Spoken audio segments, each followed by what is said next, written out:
So today I am here to do my April April wrap up. Holy cow, I can't believe it's already May. This is completely insane.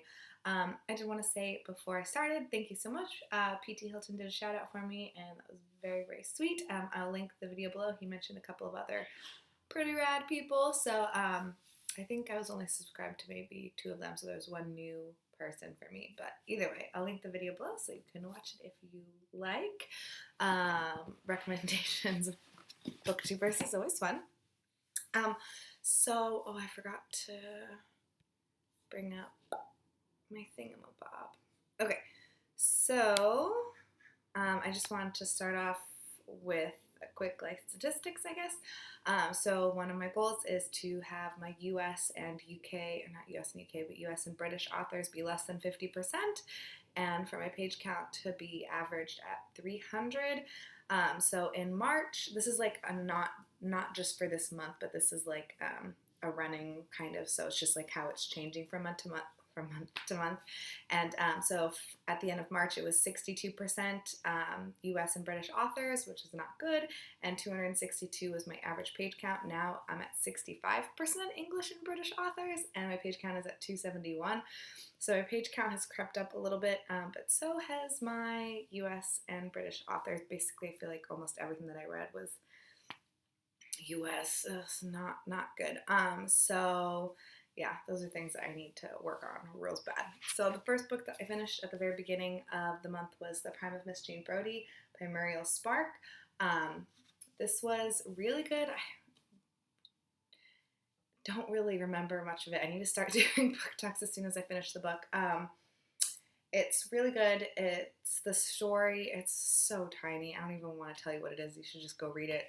But it's the story of this woman, Miss Jean Brodie, who is a teacher of elementary school kids, I think, and she's got these 6 girls that are like her set, like the Miss Jean Brodie girls, basically, and so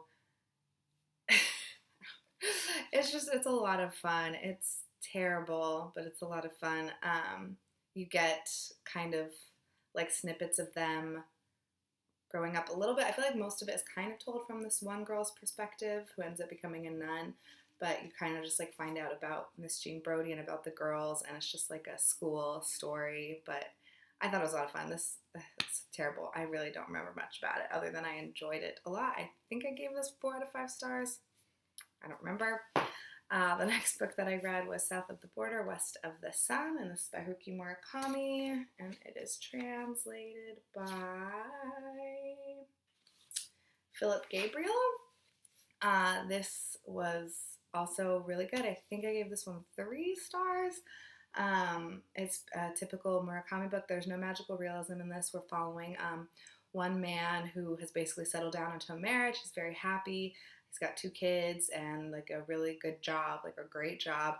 And then this woman comes back into his life that he basically was like in love with when he was a kid, and it kind of like ruins it doesn't ruin his life, but it's like this really sad story of like longing for someone so much, but like you're in this like relationship that's happy, and so it's very sad. And there's a lot of like talk about capitalism and like the need to make money and like how money makes money and how that's not really like the best, which I am all about, because I think that like hard work should make money, not money should make money, but whatever.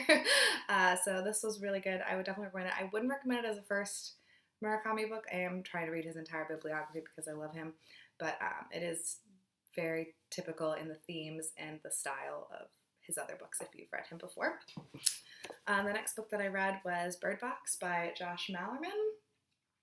This book is super creepy and really good. I don't know if I gave it 4 out of 5 or 5 out of 5 stars. I should have like looked all this stuff up before I started filming this.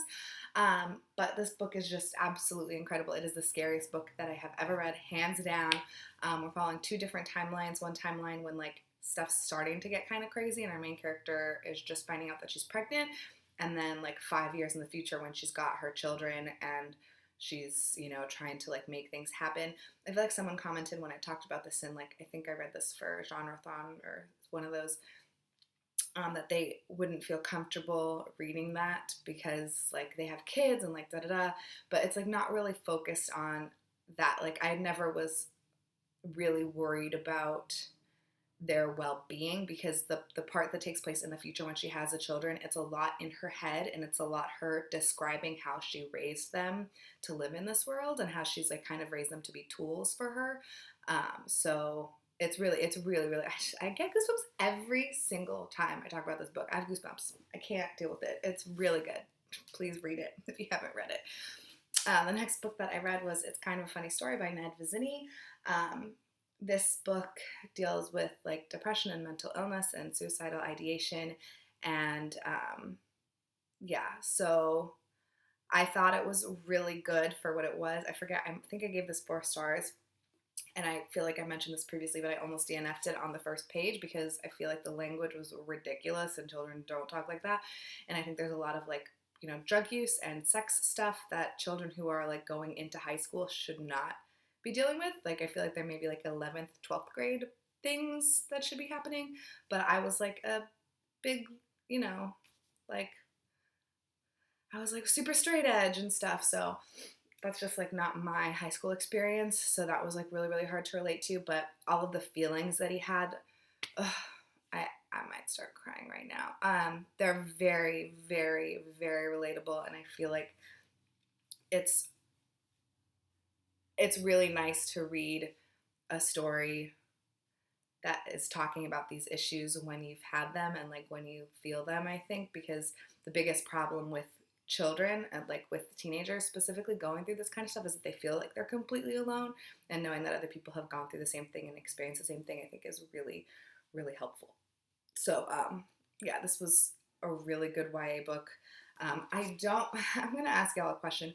Why is YA font so big? Like the font is gigantic, and I don't understand because I feel like teenagers have good eyesight, and I just don't understand because I know there's like large print books for like people who are older because they have trouble seeing, but YA font is so big, and I don't understand. So if you know why, please let me know because I'm very confused.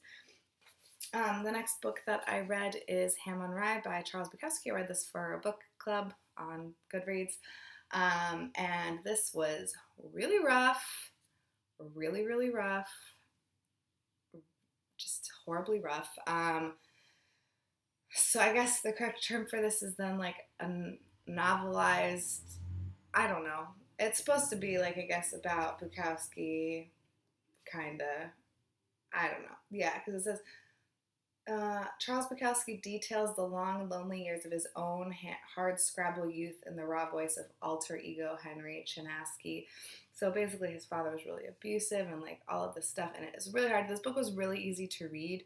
If you've read Bukowski before, like I feel like his style, it's not like a dense, like the language isn't very dense, even though the subject is very, very heavy. So I feel like in that sense, it's like a really good read. He's a terrible person. His friends are terrible people. His friend Jimmy, I like want to push down a well because he is horrible. He is horrible. I forget. I was mentioning it to someone, but it's like I get why our main character is so terrible in this book because I can see his family situation, and like I don't think it's an excuse to be a bad person. Like I think that we're a product of our genetics and our environment, but at the same time, like I can kind of like relate, and I feel a little bad for him, and like I understand. So my relationship with the main character of this book is very, very complicated. But his friend Jimmy is just a big jerk, and like I don't see the reason why. It's so annoying, and like there's a lot of hotheads. If you need a likable character, I wouldn't read this book at all. But if you like people who suck in books, then I would go for it because it was really interesting. The next book that I read was Ecology of Water by Lydia Yuknovich. I did a review for this that is like total crap. Basically, just read this book if you're okay with foul language and horrible things because it's really beautifully written. It's so well written, and like her story is so hard, but I feel like it's kind of the same thing with It's kind of a funny story. I forget what that book is called, where like it's these really rough subject matters, but it's nice to read about it because I don't know how to like describe. I feel like just dumb because it's so beautiful. It's really beautiful. Read it. But you might cry. And then the next book that I read was My Year of Beats by Ruth Ozeki. I did a book talk for this too. This is just another great book, and I really don't want to talk about it anymore because I feel like I've talked about it way too much, but Ruth Ozeki is a fantastic author, and yep, I'll link the book talk below if you are inclined. And the last thing that I finished was The Man in the Brown Suit by Agatha Christie. I think this is now my fourth. It's not my fourth Agatha Christie ever, but since I started reading her chronologically, this is the fourth book. I technically finished this 30 minutes after midnight on the first, but I'm counting it because I read most of it. It's 380 pages, and I read most of it in the month of April. This was good. I gave this 3 out of 5 stars. I didn't love it. I liked the story in general. So we're following Anne Bedingfield, who is like recently her father has passed away, and she like wants adventure, and she finds adventure. But there's like this whole like diamond plot, and I just did not understand it. So it's like this guy is accused of stealing diamonds from I don't know, this whole like thing that they described, and like, oh, like I kept some of the diamonds so I can like extort or whatever this guy, or like what is it? I can't think of the word. It's not bribery. It's when you have something and you're like threatening someone with it. I just didn't I could not physically understand that plot. Like I didn't understand how keeping the diamonds would like help anything, and like how they could tell that they never touched their hands. Like I just didn't understand that. So I for that I gave it 3 stars. But the mystery in general was really fun. Figuring out like who the colonel was really exciting. I mean, I didn't figure it out, but he's like the bad guy the villain of the book.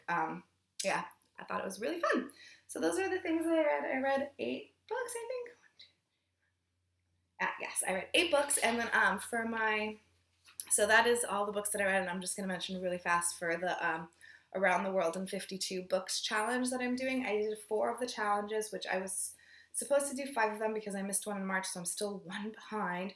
I did do 4 though. I did challenge number 5, which is a book with a title beginning with the first letter of your name, and for that I read South of the Border, West of the Sun. My name is Stephanie, which I never say in my channel. I'm sorry, guys. My name is Stephanie, and so this starts with an S. And then I also read number 34, a book about mental illness, which I am counting. It's kind of a funny story because this has to do with depression and suicidal ideation. And I swear there's more. Number 43, a book about a thing that goes bump in the night. And surprise, surprise, Bird Box. There's multiple things that go bump in the night. And the last one is number 38, a book about an anti-hero. And I like had looked up a list of the anti-heroes in books because I obviously wouldn't know until I read the book, and I don't read synopses of books. I feel like my shirt is a little weird. Before I read them, in case you didn't know. So this was on a list of that, The Prime of Miss Jean Brodie. And yes, I can't really tell. I feel like multiple anti-heroes in this book. So yes, I did 4 of them. That is my wrap up. This video is super long. I'm sorry, guys. I keep saying I'm going to do like individual book talks about the books. I'm going to start doing that again this month for sure, so that these videos aren't as long. Let me know what you read. I'm still behind on videos, trying to slowly catch up. Hope everyone's having a good day.